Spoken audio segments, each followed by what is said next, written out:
In today's video, I'm going to teach you the easiest way to upload an image on Microsoft Copilot.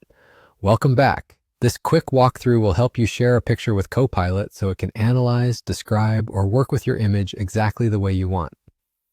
First, head over to the Microsoft Copilot website.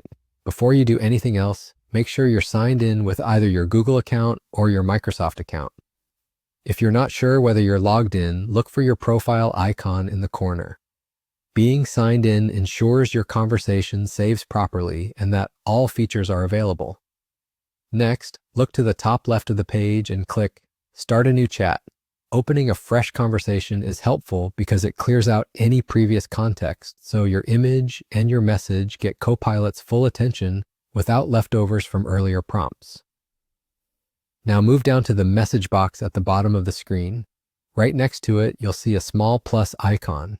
Click that to reveal more input options beyond plain text. From the small menu that appears, choose Add Images or Files. This tells Copilot you want to attach something from your device instead of just typing.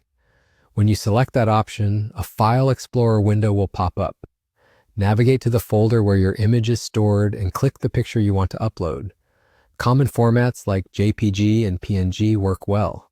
If you have multiple versions of an image, choose the clearest one. And if the file is very large, give it a second to load.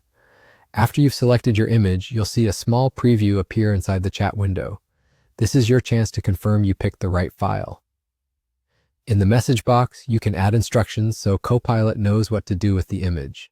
For example, you might say, describe what's in this photo, extract the text, or give me a caption for social media. The clearer your request, the better the result. Once everything looks good, press enter. Your image will be sent to Copilot, and the AI will start processing it based on your message. You might see a short loading indicator while it analyzes the picture. If you need a different angle, follow up in the same chat by refining your prompt. There's no need to re-upload unless you're switching to a new image. If you like this video, hit the like button, subscribe to the channel, and tap the bell icon for new uploads. Thanks for watching, and I'll see you in the next one.